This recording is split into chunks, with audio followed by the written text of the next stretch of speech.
Hey Peyton, nice to see you again on this beautiful day. And this time, Richard Branson talked about something where he likes to think like an adventurer. And he wrote, "Bravery isn't about being fearless. It's about being bold enough to try." I've lived by the quote, "The brave might not live forever, but the cautious do not live at all."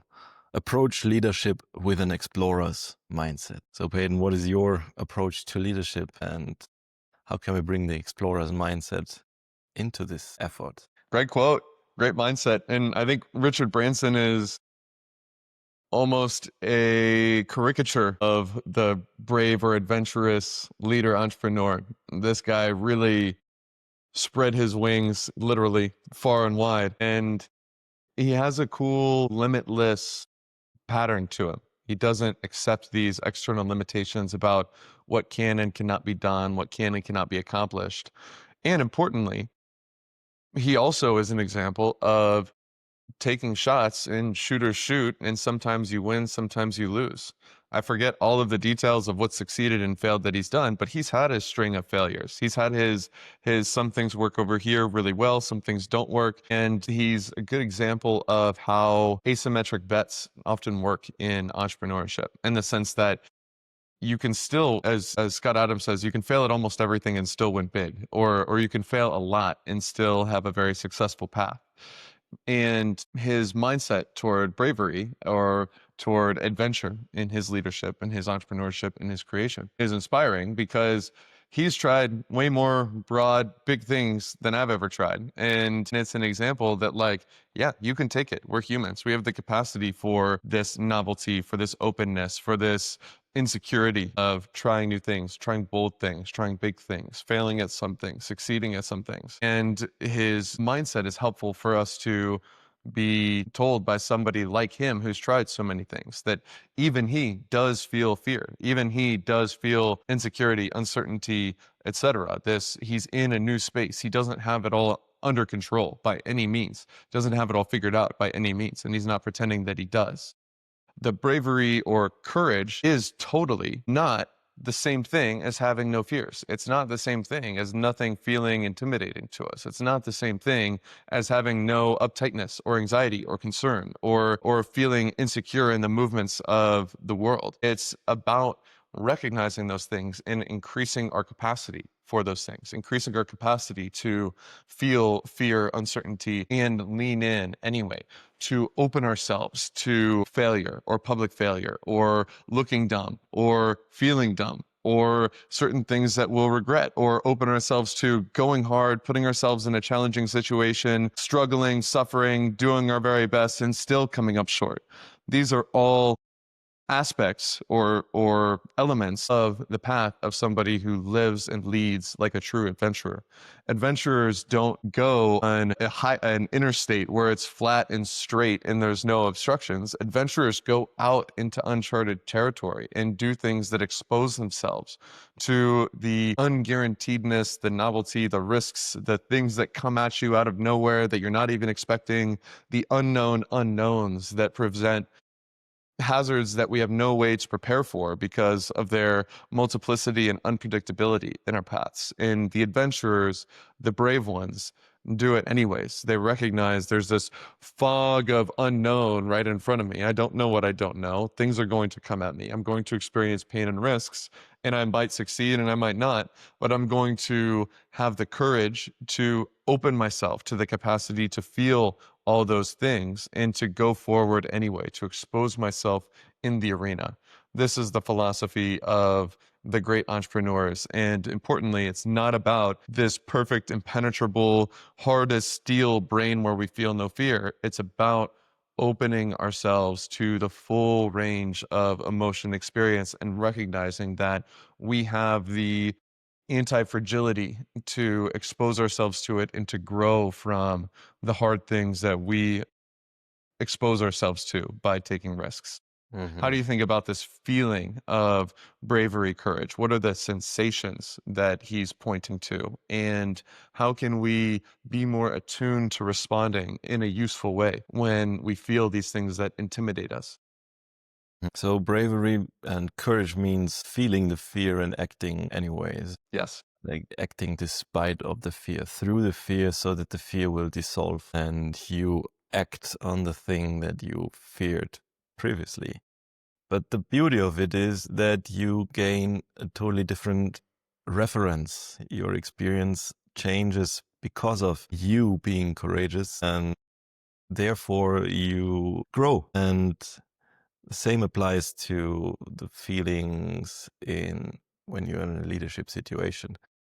Then it's probably best to talk openly and have a high level of honesty in your conversations. But sometimes you feel fear of, okay, how might I express myself so that I don't get misunderstood? Because there's a real personal risk in being misunderstood if you try to be honest. And acting despite of that fear usually improves the relationship, because if there's a greater amount of honesty between a leader and his employees, or between just you and me, and then there's a whole different quality about the approach of talking with each other. And an explorer goes to uncharted territories, like you said, but always leans on his or her skills of how to survive, and his tools. How do I use my tools, which I carry with me? So it's this self-reliance on the tool set that you bring with along the journey. And it leans on basic principles of how to deal with a long way ahead, how to deal with a mountain in between me and my goal. So you just make one step after another, and then you climb the mountain, and then you reach the top. Just to see the place where I wanted to go requires me going through another valley. But yeah, now you know how to do it, and you will continue on your way. And this is the beauty of it. You can go to uncertain territories.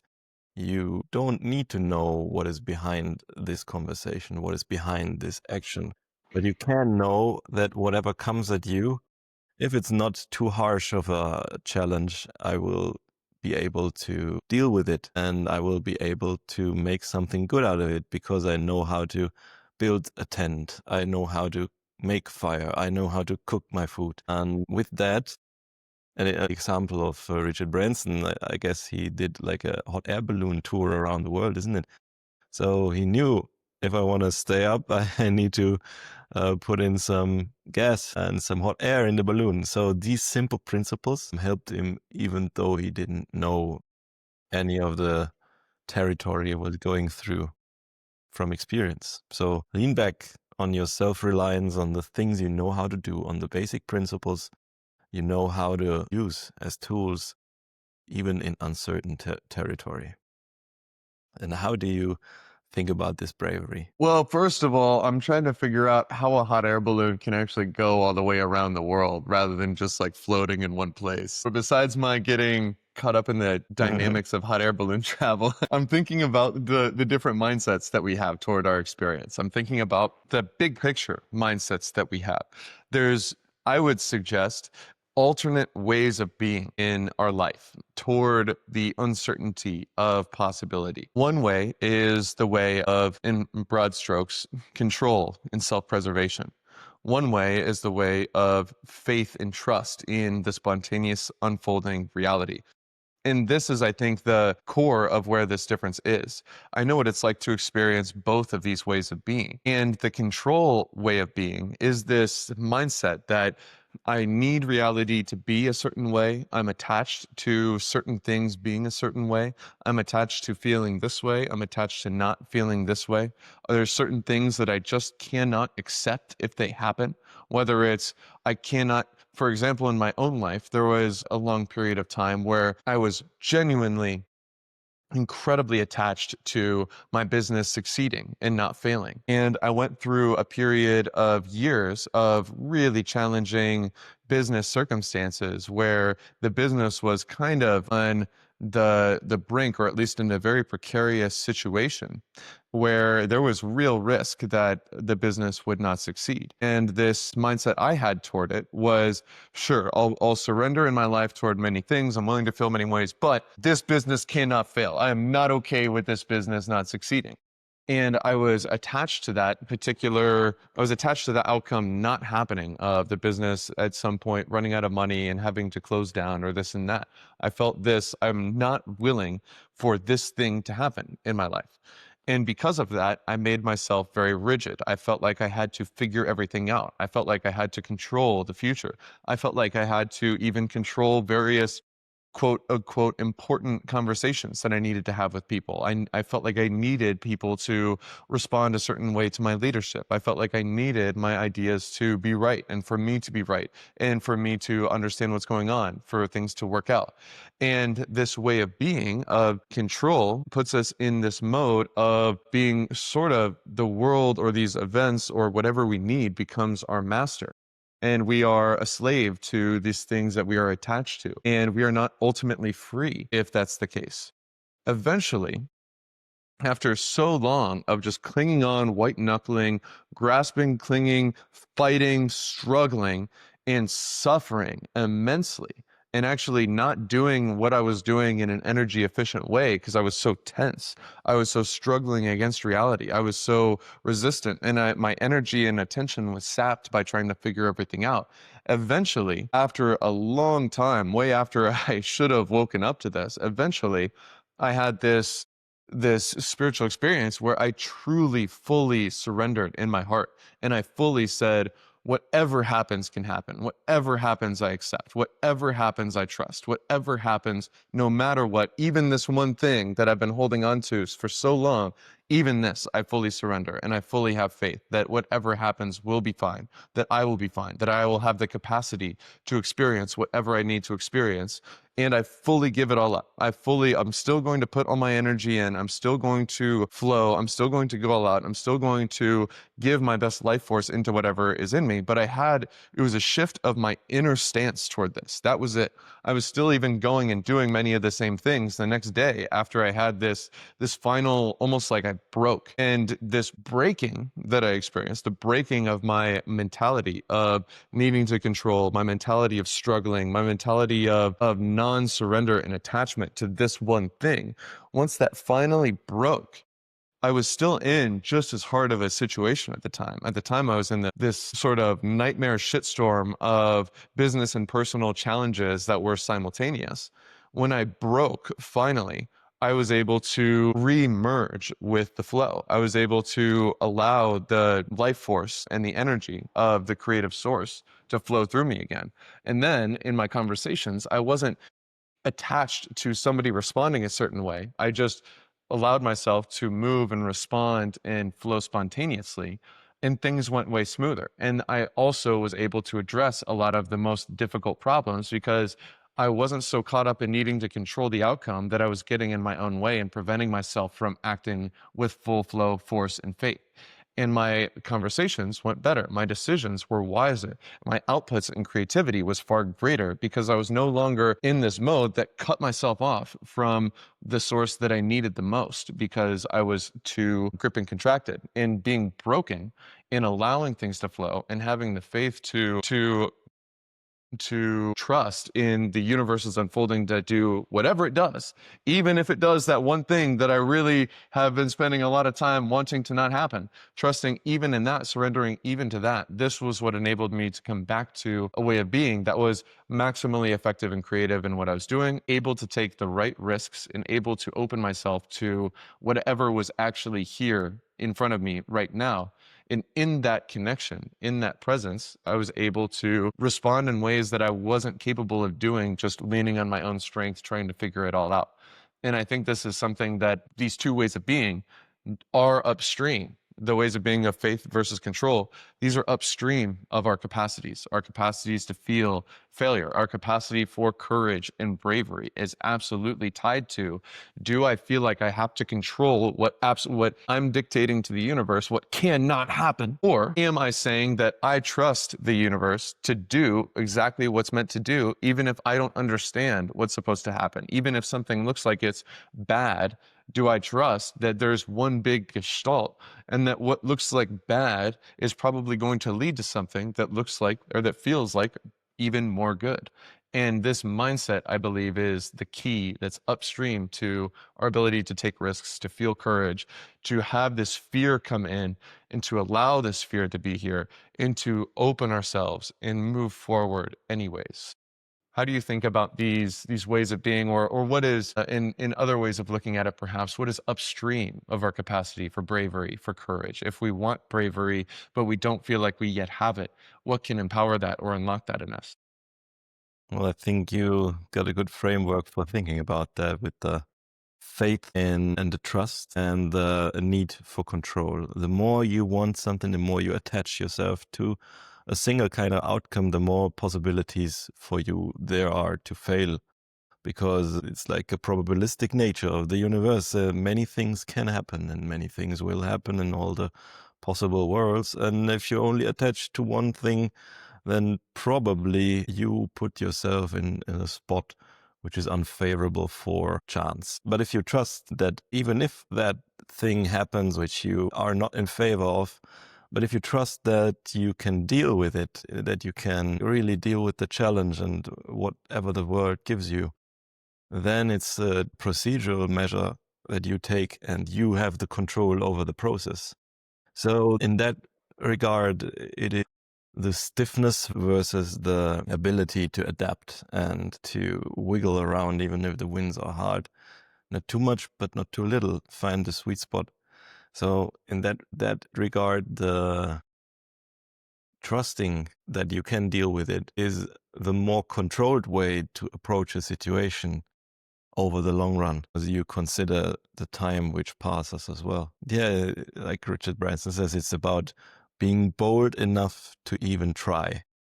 It is accepting that it will go wrong sometimes. Mm-hmm. And you can expect things to go wrong, but you can also expect to be self-reliant and have the capacity to adapt, to deal with it, because you know you experienced something before that which was similar, or other people you read about experienced something and they dealt with it, and so you can trust the process if you can lean on your knowledge and your experience and your reference experience that you build up. Yeah, like an explorer.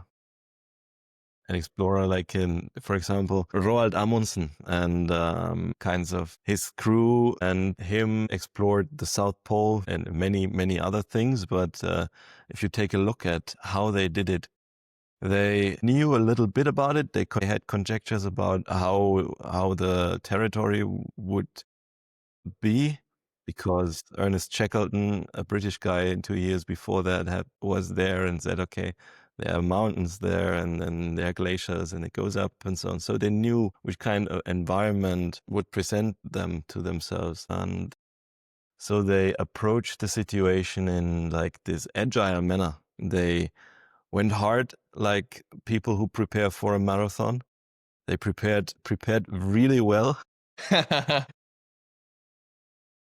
Then they even optimized the things, and then they had an iteration and they did it again. So they minimized the risk of them being stuck in a systematic manner, even though they lost a slate, even though they almost fell into the glacier cracks, even though they came to points where they didn't know how to go about the next step. So they just knew that they could deal with these situations up to a certain kind of point until their food run out. But they prepared for that. So they prepared where they stored the food so that they can follow the plan. So they prepared heavily and then reached the goal through this systematic trust in their ability to figure things out, not through the control they needed to have in any point in time. but to the surrender of their preparation and their ability. So how do you think about this capacity? How do you increase this capacity to adapt? I think of adaptability, as you know, through the lens of meta skills. I think that it's hard, especially in the changing world today, especially when we do things where we don't know what we don't know. It's hard to know what perfect preparation looks like. Or in fact, I would say that perfect preparation is a distraction that moves our eyes away from what is within our control. Perfect preparation is it relies on this fantasy that we can figure out the future and know what's going to come up and anticipate all of the counter moves that we're going to have to play. I think, honestly, obviously, there's some balance, there's some golden mean of preparation. There are some things that we can foresee and prepare for specifically. But we must recognize that no matter how good our plan is, it only lasts until we get punched in the face. And the world is going to punch us in the face if we're taking real risks and doing real stuff. And to move beyond mere 80-20 preparation into something that is more anti-fragile, I believe that we need to look to meta skills. What are this recognizing that we don't even know what are going to be the skills that we will need to lean on in their entirety. Some of them, of course, we know. Some of them we don't yet know. And so given that in 3 years, I may have to learn how to go defend myself in court. I may have to defend myself in a physical fight. I may have to learn how to handle logistics. I may also need to learn how to create really good videos. Who knows what things I will have to do. And so how can I learn or obtain skills that can cash in for whatever skills I need along the way? Or how can I increase my capacity in a way that can be applied broadly, not narrowly? And for these, I look at learning. Our capacity to learn is a meta skill, because if I learn how to learn, and I'm good at learning, then I can learn guitar or a language or a organizational structure or relationship skills or tactics for marketing. If I learn how to manage my energy, then I have greater capacity that I can apply this universal resource of our energy toward figuring stuff out, toward communicating with people, toward doing things physically with my body, and everything in between, and making good decisions. If I learn how to manage my habits, then I can manage my energy better, then I can learn better, and then I can deliberately do things with my human system in rhythm where I can automate decisions and repeat stuff over and over and over consistently through time. This will enable me to apply and to do things and respond in a practical way to things that I need to be able to accomplish that arise in my life that I wasn't expecting. And the most important is awareness. Awareness is the light by which we see the ways that we're getting in our own way. Awareness is the light by which we can make better decisions.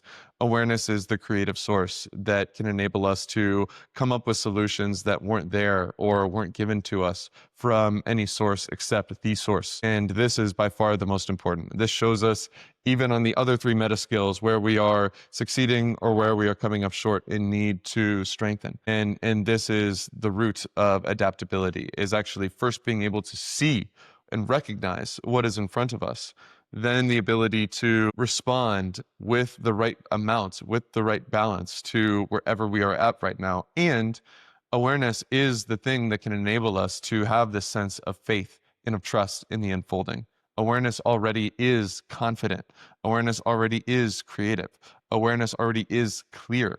Awareness already is caring and compassionate and connected. This source that we have within us already has the infinite capacity that we need to navigate the most difficult stuff that we weren't expecting in our lives. And connecting with that and learning to cultivate this trust and continual experience of the source within, this is the greatest foundation and resource that we can equip ourselves with and cultivate. But obviously, not a resource that we can have in our hand, not a resource that we can command. This is something that is beyond us and more powerful to us that we can merely open ourselves to, have faith in, and receive. And that is the key. I'll leave with my little tiny story of, imagine that you are landing on an alien planet and there's all these hazards and dangers and animals and things that you can eat and things that you need to do, and you need to get to somewhere that you've never been before, and you're in a place where you've never been before. and you have two things in your hand. You have a map that you personally drew up with everything that you heard about this planet, with all the other maps that you saw from other people that you tried to mimic and copy, and you tried to be as detailed as you could for the last 3 years before you land on this planet with this map and blah, blah, blah. And it purports to tell you the way from where you are to where you're going. And you have a magic lantern in your hand. And this magic lantern has a range that's limited to just the next couple of steps in front of you. And the map is our preparation. The map is our trying to control the future. The map is our trying to figure everything out. The lantern comes from this, once again, it's a magic lantern. We didn't create it. We can only trust it. And we don't actually know all of the path that the lantern will lead all the way to where we are going. But we recognize that when we pay attention to the map and we put the map in front of our face, then there's an animal trying to attack us over here. This map doesn't tell us about this thing that's right here coming at us. Whereas the lantern actually will lead our steps 2 steps in that direction away from this danger. And then we're looking at, oh, the lantern is telling me to go this way, blah, blah, blah. And then, oh, it just led me to some delicious fruit. Oh, it just led me to this shortcut that I can get through here. Oh, this led me to this stepping stones through this swamp that I otherwise wouldn't have been able to cross because the map didn't actually tell me about what's right here in front of me, how to respond to reality that arises. This is our predicament in life. The map is what we're tempted to cling to for security. The map is a thing that we created. The map is a thing that we learn from other people, and it's objective, and we can show it to somebody else. The lantern is unsatisfying in the sense that it doesn't tell us the whole plan. It just tells us how to respond to what is here right now. But if we follow the lantern, then it will actually guide us to where we're going. The fruit will be good. Our path will actually end where we want, and it will show us how to respond with what actually arises in the real territory, in the real now, in our real senses. But if we cling on to the map and we're only interested in the map and we ignore the lantern, we put the map in front of our face, we will walk right into a tree. We will walk right into a swamp, and it will not actually lead us in the way that we need to be led to respond to this dynamic, unpredictable, unfigure-outable world. So my intention this week is to live by the lantern, to accept the map, to reference the map, to look at it sometimes for sure. It's not to say the map has no value by any means. It tells us a lot about the journey sometimes, or it can be a helpful supplement. But the lantern is the thing that should guide us. The lantern is the thing that we should follow and respond to and trust. How about you? Any intentions from you, my friend? So my intention is as well to engage in the dance between the map and the lantern, to feel the way forward, but also be guided by frameworks and then act bravely so that I can lead myself. This is my intention for this week. Peyton, Beautiful. it was a wonderful time talking to you, and thank you very much. Tell you what, for someone with the flu speaking in his second language, you sure know how to share some beautiful ideas, my friend. I appreciate you. I wish you good health and a wonderful week. I'll talk to you on the Thank next you one. very much. I appreciate you. Talk to you soon. Bye-bye. Bye-bye.